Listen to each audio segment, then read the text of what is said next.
خراب ہونے کا خطرہ ہے, مگر گھر میں کہ پیسے نہیں ہیں, بھیک مانگ سکتا ہوں, خودکشی سے بچنے کے لیے زنا کر لینا کیسا ہے؟ خودکشی کر لے بھائی تو.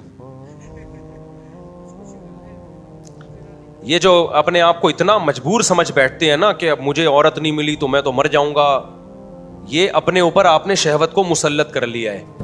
میں مانتا ہوں کہ نوجوان آدمی پہ شہوت بہت دماغ میں مسلط ہوتی ہے, اگر وہ حلال طریقہ نہ ملے اس کو تو بہت ساری برائیوں کی طرف جانے کا خطرہ ہوتا ہے. لیکن ایک بات خوب سمجھو, اس میں بھی بیلنس ضروری ہے. آپ جب اپنے آپ کو بزی کر لو مفید کاموں میں اور دماغ وہاں سے ہٹاؤ, تو یہ کوئی ایسی چیز نہیں ہے جو 24 گھنٹے آپ کے ساتھ چپکی رہے. جو لوگ ہینڈ پریکٹس کرتے ہیں نا, کہتے ہیں ہمیں نیند نہیں آتی, ہم پہ شہوت مسلط ہو جاتی اور یہ ہو جاتا ہے وہ ہو جاتا ہے. او بھائی تو بستر پہ لیٹ کے سوچ کیوں رہا ہے؟ تو بستر پہ جا اس ٹائم پہ جب نیند کا شدید غلبہ ہو, شدید نیند آ رہی ہو, بستر پہ لیٹتے ہی آنکھ لگ جائے گی. یہ کمبخت پہلے جائے گا, لیٹے گا, پھر خیالی پلاؤ چلائے گا, پھر ٹک ٹاک پہ لڑکیوں کی ویڈیوز دیکھے گا, پھر فوش فلم دیکھے گا, پھر کہہ رہے شہوت میرے کنٹرول میں نہیں ہے, وہ میں خودکشی کر رہا ہوں. تو مر جا بھائی, تو کیا کہہ رہے ہیں زندہ رہے, تو لوگوں کو تو زنا کر کے عورتوں کو بھی خراب کرے گا, ماحول کو خراب کرے گا. اب ایسا نہ ہو کہ واقعی میں مر جاؤ, مرو لیکن جاؤ سیدھا جہنم میں, کیونکہ خودکشی کرنے والا مرتے ہی کہاں جاتا ہے, آگ میں جاتا ہے وہ. تو آپ اس سے بچنے کا حل سوچو. کیوں ٹک ٹاک پہ بےہودہ چیزوں کو دیکھ رہے ہو؟ کچھ دن کے لیے موبائل کو جان چھڑاؤ, بند کر کے رکھ دو. دیکھو میں موبائل نا, میرا اتنا دماغ خراب ہوا ہے نا موبائل سے, اتنی کالز آتی تھی, میں اٹھاتا تھا, اس کو جواب دے رہا ہوں, اس کو جواب دے رہا ہوں, پھر کوئی صحیح طریقے سے سوال نہیں پوچھ رہا, کوئی طنز کر رہا ہے, کوئی کیا کر رہا ہے. میرا ہونا شروع ہوا خراب.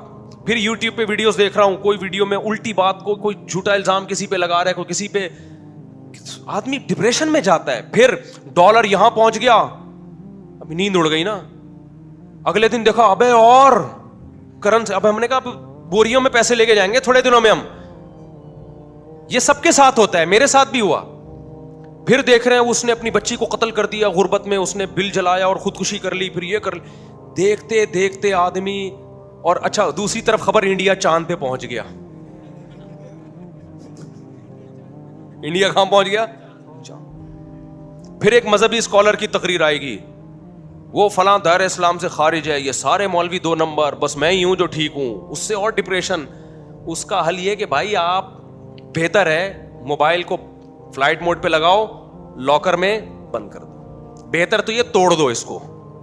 میں توڑ اس لیے نہیں سکتا کہ مجھے سوسائٹی میں ان بھی تو رہنا ہے نا. اگر میں بالکل بند کر کے رکھ دوں, مجھے پتا کیا چلے گا سوسائٹی میں ہو کیا رہا ہے. تو میں نے اس کا حل یہ نکالا, اس کو رکھو کمبخت کو فلائٹ موڈ پہ. دیکھو ابھی بھی فلائٹ موڈ پہ ہے. 20 لوگ کال کر رہے ہو کہ گالیاں دے رہے ہوں گے, مفتی صاحب فون کیوں نہیں اٹھا رہے. ڈپریشن دینا سیکھو. میں نے کیا کیا, جو ٹینشن کالز کی مجھے ہوتی تھی وہ میں نے پارسل کر دی. کال کرو فون بند ہوگا, 1 گھنٹے بعد دوبارہ. پہلے کیا ہوتا تھا, کال کرتے تھے, میں فون اٹھاتا تھا, اس کی ٹینشن کون لے رہا ہے؟ میرے پاس آ رہی ہے ٹینشن کہ میرے بیوی سے جھگڑا ہوا, میں نے یوں کہہ دیا, میں نے طلاقیں دے دی, میں نے کہا طلاق ہو گئی, کہہ رہے کہاں سے ہو گئی, میں تو غصے میں تھا. ابے ہو گئی ہے, اس کو سمجھا رہے ہیں. اس کی ٹینشن کس کی کو ٹرانسفر ہو رہی ہے؟ مجھے. مفتی صاحب ڈراپ شپنگ جائز ہے یا نہیں؟ ہاں جائز ہے, بشرطے کہ قبضہ کر کے بیچو. بھائی قبضہ کون تمہارا باپ کرے گا وہاں جا کے قبضہ؟ یعنی وہ اس طرح تو نہیں کہتا, لیکن مقصد اس کا یہی ہوتا ہے. بھائی پھر آپ ایسا کرو کمیشن ایجنٹ بن جاؤ. ہاں ٹھیک ہے میں کمیشن ایجنٹ بن رہا ہوں, لیکن پھر نقصان ہوا تو کمپنی کا کمپنی تھوڑی. تو میں اس کو سمجھا رہا ہوں ایسا بھی نہیں ہوتا بھائی, کمیشن ایجنٹ بنو یا پورا پراپر, یا بیچنے کا وعدہ کر لو. اچھا مفتی صاحب اگر ہم نے وعدہ کر لیا تو کل وہ مکر گیا, میں نہیں لے رہا, میں نے کہا مکر سکتا ہے وہ, یہ تو صحیح نہیں ہوا. اصل میں وہ اصرار کر رہے کہ جو میں کر رہا ہوں نا غلط, اس کو بول مفتی کہ یہ جائز ہے. آدھا گھنٹہ 1 منٹ کے سوال پہ وہ پی جائے گا میرا, پھر بھی وہ کرے گا ضرور. وہ فتویٰ 3 طلاق کے 1 ہونے کا بھی لے آئے گا. وہ تو مجھ سے ٹرائی کے لیے پوچھ رہا تھا کہ اگر یہیں سے مل جاتا ہے 1 ہوئی ہے تو پھر تو ہمیں وہاں جانے کی ضرورت نہیں ہے. یہاں سے جب نا امید ہو گئے تو چلو اب اہل حدیث سے ٹرائی مارو. اس کی ٹینشن ہم اٹھا رہے ہیں, پھر دوسرا فون, پھر تیسرا فون, بیوی بھاگ گئی ہے. ابے میں کہاں سے پکڑ کے لاؤں تیری بیوی کو اگر تیری بیوی بھاگ گئی ہے. پھر چوتھا فون آئے گا, مفتی صاحب آپ کے بیان سن کے میں بہت متاثر ہوا ہوں اور میرا بھی 4 شادیوں کا ارادہ ہے. میں تھوڑی سی ٹینشن میری ختم ہوئی نا. اگلا ہوگا مفتی صاحب کوئی اچھا سا رشتہ بتا دیں آپ. اگلا یہ مفتی صاحب کوئی اچھا سا رشتہ. بھائی ہم رشتوں کا کام نہیں کرتے صاحب. آپ اتنے بیانات یار, ہم صاحب آپ گھننے نہیں بنو یار. آپ اتنے بیانات کرتے ہو کہ آپ کے پاس رشتے نہیں ہوں گے. بھائی میرے پاس ہو یا نہ ہو, میرا یہ کام نہیں ہے. میں مولوی ہوں, میرا کام بیانات کرنا ہے, میرا کام مسائل میں تحقیق کرنا ہے. یہ میری فیلڈ نہیں ہے. شادی دفتروں میں جاؤ, سب کسی مسلمان کا اگر کوئی بھلا چاہے, کسی کی خدمت کرو. آپ لوگ خود بیان میں کہتے ہو کہ جو کسی کی خدمت کرتا ہے اللہ اس کو بہت ثواب دیتا ہے, تو اب کرو نا خدمت. تو میں اس کو کہتا ہوں خدمت تو گٹر کے ڈھکن بھی رکھنا ہے, گٹر صاف کرنا بھی ہے. کیا خیال ہے بھائی؟ میری فیلڈ نہیں ہے, میری جو فیلڈ ہے میں اس فیلڈ میں خدمت کروں گا نا. تو پھر فون لائن کاٹ دو تو پھر غصے ہوتے ہیں. بات تو پوری سنو مفتی صاحب, لائن کیوں کاٹ رہے ہو؟ میسج آنا شروع. تو میں ڈپریشن میں جانا شروع ہو گیا تھا. پھر ہم نے کیا کیا, ٹینشن دینا سیکھو. لینا ہم نے اس کو لگا دیا. یہ نہیں کہ ہم لوگوں کے جواب نہیں دے رہے, اس کا ایک پروسیس ہم نے طے کیا. بھائی ایک ایڈمن بناؤ, کال کو فلٹر کریں, کوئی رشتوں والی کال آ رہی ہے اس کو وہیں سے جواب دے دو. بھائی رشتے نہیں کراتے ہم. کیوں آپ, اب میرا ایڈمن کیا کرتا ہے جب اس کے پاس, ویسے تو ایڈمن خود ایک اللہ معاف فرمائے ٹینشن بنا ہوا ہے, یعنی خود میرے لیے بھی, ان کو لیے تو یعنی وہ بیچارے کے پاس ٹائم ہی نہیں ہے کال اٹھانے کا نا. بھائی عثمان بھائی ناراض نہ ہو جائیں کہیں, یعنی وہ ٹینشن ان کو دینے کے ساتھ مجھے بھی دینا شروع کر دی اس نے. اب وہ کے میسج آتے ہیں سب, ایڈمن فون ہی نہیں اٹھاتا. تو میں نے ایڈمن سے بولا بھائی تو فون تو اٹھا لیا کر. جب ہم نے کسی کو اسسٹنٹ بنایا, وہ کہہ رہے ہیں بھائی سارا دن فون آتا رہتا ہے. میں کہ سارا دن فون ہی اٹھاتا ہوں. اب اس کا بھی ہم حل سوچ رہے ہیں. ظاہر ہے وہ بھی تو انسان ہے نا, 24 گھنٹے تو وہ بھی فون نہیں اٹھا سکتا. تو ہم نے کہا 1 گھنٹہ دے دو. اس نے کہا مجھے ایمرجنسی. خیر اس کا میں ابھی حل تلاش کر رہا ہوں, لوگوں کا رابطہ کیسے ہو. اب ہم نے اس کو فلٹر کیا کہ بھائی اس طریقے سے آپ کی ملاقات بھی ہوگی, ہم سے آپ مسائل پوچھیں گے, اس کا جواب بھی ملے گا. کچھ تو مسائل ہی فضول ہیں, وہ ہم آنے ہی نہیں دیں گے. ایسا بندہ جو رشتوں کے لیے آ رہا ہے وہیں سے چلا جائے. بھائی ہم رشتے نہیں کراتے. اور کوئی بیوی بھاگ گئی ہے تو میں کوئی پولیس میں نہیں ہوں کہ آپ کی بیوی پکڑ کے لے آؤں میں. تو اس طرح کی چیزیں تو وہیں تو فلٹر ہو کے نا کام کے بندے آ جاتے ہیں. پھر تو وہ میں ملتا ہوں ان کو, میں ٹائم بھی دیتا ہوں ملاقاتوں کا. اب میں نے کیا کیا, فلائٹ موڈ پہ موبائل. اب لوگوں کے فون آ رہے ہیں, فون بند, فون بند, فون بند, فون بند. پھر 6 گھنٹے بعد فلائٹ موڈ کھولتا ہوں تو گالیاں آئی ہوئی ہوتی ہیں. مفتی صاحب تکبر سے, کل کسی کا انڈیا سے میں تکبر سے اللہ بچائے. تو میں کہتا ہوں ٹینشن اب لینے کی نہیں ہو رہی, کس کی ہو رہی ہے؟ ہاں تکبر بہت بری چیز ہے. تو میں آپ کو اس لیے سمجھا رہا ہوں میرے بھائی, اپنی کھوپڑی کی نا آپ نے خود حفاظت کرنی ہے, کوئی دوسرا آپ کی حفاظت نہیں کرے گا. اور اس زمانے میں کھوپڑی کو خراب کرنے والی چیزوں میں سب سے زیادہ مؤثر چیز موبائل ہے. جس کو بیٹھے بیٹھے پاگل ہونے کا شوق ہو, پہلے زمانے میں بھی پاگل ہوتے تھے, کوئی پتھر لگا سر پہ, گہری چوٹ آئی, پاگل ہو گئے. سمجھ میں آتا ہے بھائی پتھر لگنے سے انسان کیا ہوتا ہے, پاگل. بائک پہ جاتے ہوئے گر گیا بغیر ہیلمٹ کے, سر پہ گہری چوٹ آئی, پاگل ہو گیا. بیوی ایسی ملی, اتنی خطرناک بیوی ملی, 2-4 سال تک برداشت کیا, 5-6 سال, 10 سال کے بعد جا کے شوہر کیا ہو گیا, پاگل. سمجھ میں آتا ہے 10 سال بیوی سے فائدہ بھی اٹھایا تو چلو اس کی ٹینشن بھی. عورت پاگل ہوتی تھی شوہر کی ناانصافیوں کی وجہ سے, ساس کے تانوں کی وجہ سے, ایک دم نہیں پاگل ہوتی تھی. 10 سال ساس کے تانے برداشت کر کے آخرت میں بہت بڑا ثواب کا ذخیرہ جمع کر لیا. 10 سال کے بعد برداشت نہیں ہوا اور کیا ہو گئی, پاگل ہو گئی. تو چلو سمجھ میں آیا کہ 10 سال ثواب بھی تو کمایا نا برداشت کرنے کا, آخر میں پاگل ہو گئی. اب جو پاگلوں کے کیسز سامنے آ رہے ہیں, بیٹھے بیٹھے کیا ہو رہا ہے, پاگل. وہ کیسے ہو رہا ہے پاگل؟ سونے کے لیے لیٹا, موبائل میں دیکھا جی مولانا طارق جمیل صاحب کا بیان آیا ہے, اس کے نیچے پھر کچھ نیگیٹو کمنٹس پڑھنا شروع کر دیا. بھائی یہ مولوی ایسے, آئنسٹائن کے ساتھ مولانا طارق جمیل صاحب کی تصویر, وہ کیا کر رہا ہے, یہ کیا کر رہے ہیں. اب جو مذہب سے محبت کرنے والا ہے وہ ڈپریشن میں جانا شروع ہوگا. تھوڑی دیر میں آیا ڈالر مزید مہنگا ہو گیا. تیسرے نمبر پہ پیٹرول مزید مہنگا ہو گیا. چوتھے نمبر پہ اتنے لوگ پاکستان سے بھاگ رہے ہیں. آپ کہتے ہو میں تو بھاگ نہیں سکتا, میرے پاس تو پیسہ ہی نہیں ہے. یہ خبریں پڑھ کے سن کے اور پھر مولویوں کی آپس کے جھگڑے بھی ہوتے ہیں اس میں. وہ مولوی کہہ رہے یہ ایسا ہے, وہ دوسرا مولوی کہہ رہا ہے یہ ایسا ہے, تیسرا مولوی کہہ رہا ہے یہ ایسا ہے. کوئی خواتین کے حقوق پہ بات کر رہا ہے تو خواتین کو ایسا بنا کے پیش کرتا ہے, کوئی مردوں کے حقوق پہ بات کر رہا ہے تو ایسا.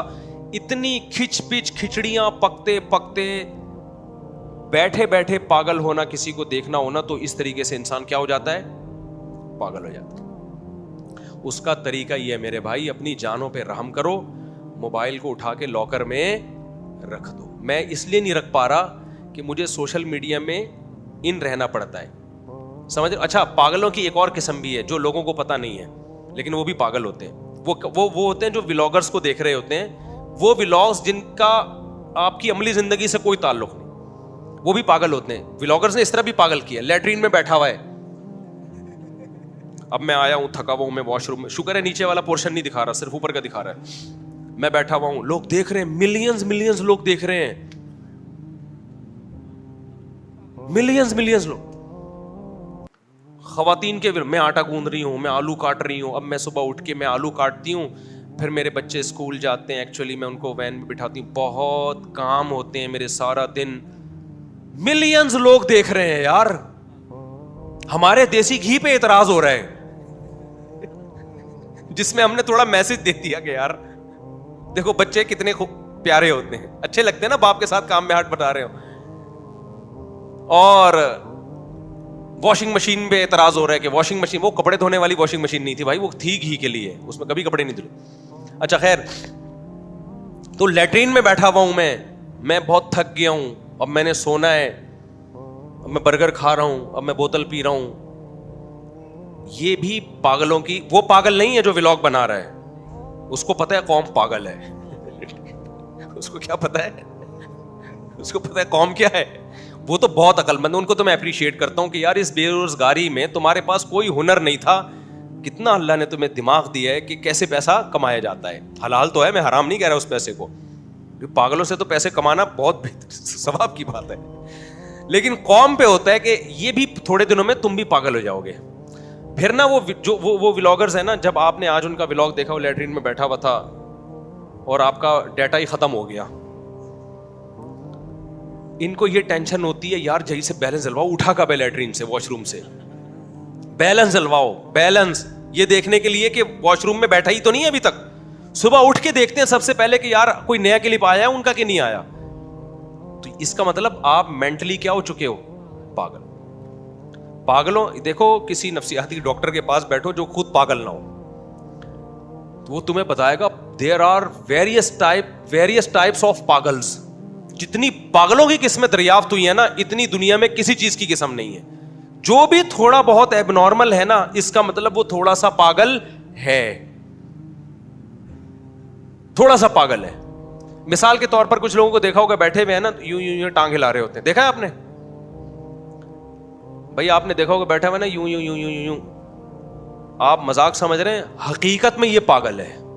آپ یہ نہ سمجھیں کہ یہ کہیں نہ کہیں ایب نارملٹی اس بندے میں ہے, ورنہ نارمل آدمی بیٹھا ہے تو یوں آرام سے بیٹھا ہوگا, یوں کر کے ٹانگ. ہمارے حضرت مفتی رشید احمد صاحب کے پاس جب کوئی آتا تھا نا, ایک صاحب آئے, بڑے زبردست آدمی تھے, بڑے آفیسر تھے وہ, تو وہ میز پہ ایک وہ رکھی ہوئی تھی پلاسٹک نا, جو میزوں کے اوپر نہیں رکھی ہوتی, تو وہ بیٹھے ہوئے حضرت سے بات کر رہے ہیں, پلاسٹک کو نا یوں کر کے گھما رہے ہیں, یوں فولڈ کرتے ہیں پھر سیدھا. میں حضرت کے چہرے کو دیکھ رہا تھا, حضرت کا چہرہ غصے سے لال پیلا ہو رہا تھا, حضرت کا بس نہیں چل رہا تھا, بھائی تو چھوڑ دے آرام سے بیٹھنا, ہمیں الجھن ہو رہی ہے دیکھ. لیکن مہمان تھے اکرام میں, کچھ کہہ نہیں رہے تھے. پھر حضرت نے فرمایا یار بیٹھ کے پوری ریڑ لگا دی اس کی, پلاسٹک کی کیا کرتی ہے, ریڑ لگا دی. تو کچھ بیٹھے ہوئے ہوں گے یوں کر رہے ہوں گے, کچھ یوں کر رہے ہوں گے, کچھ بیٹھے ہوئے بلا وجہ کھجا رہے ہوتے ہیں. ایک نفسیاتی ڈاکٹر نے بتایا کہ ہمارے پاگل خانے میں نا ایک شخص آیا, تو بالکل نارمل تھا, ہم اس سے بات چیت کرتے تھے, ہمیں لگا یار یہ تو کہیں سے بھی پاگل نہیں ہے, تو یہ تو بہترین ذہین آدمی ہے. کہنے جب وہ سونے کے لیے لیٹا نا, تو سر یوں اوپر رکھا ہوا ہے اس نے, تکیے پہ نہیں لگایا ہوا, تکیے سے تھوڑا اوپر. ڈاکٹر کہتے ہیں, میں نے کہا تیری گردن میں درد ہو جائے گا. اس نے کہا یہ تکیہ پہلے سے ایک اور اوپر رکھا ہوا ہے, نیچے رکھا ہوا ہے. یعنی اس کو یہ وہم ہو گیا تھا کہ یہ دو تکیے ہیں, ہر جگہ اس کو یہی وہم ہوتا تھا. میں سمجھا پا رہا ہوں اپنی بات؟ اگر آپ پاگل نہیں ہیں تو میری بات سمجھ میں آ جائے گی. یعنی اس کو یہ وہم تھا کہ تکیہ آلریڈی رکھا ہوا ہے, لہذا وہ گردن, اور پوری گردن اکڑ جاتی تھی صبح تک. اب آپ بتاؤ یہ کوئی حیرانگی کی بات ہے؟ تو پاگل کی بہت ساری عجیب عجیب نفسیاتی لوگوں کی قسمیں ہوتی ہیں. کچھ لوگ صبح شام غریبوں کو برا بلا کہتے ہیں, سمجھ لو کہ کیا ہے, پاگل ہیں. مینٹل کیا ہو گیا ہے, کھوپڑی کیا ہو گئی ہے. اور پاگل جہاں بھی ہوگا نا, اس کے پیچھے ڈپریشن ہوگی, خوش آدمی پاگل نہیں ہوتا, یہ ذہن میں رکھنا. خوشیاں انسان کو نارمل لائف کی طرف لے آتی ہیں. پاگل ہمیشہ وہ ہوتا ہے جو کسی اسٹریس اور ڈپریشن میں ہو, کسی اسٹریس اور ڈپریشن میں. پھر وہ اپنی ڈپریشن کو چھپانے کے لیے بھی مسکرا رہا ہوتا ہے میڈیا پہ آ کے.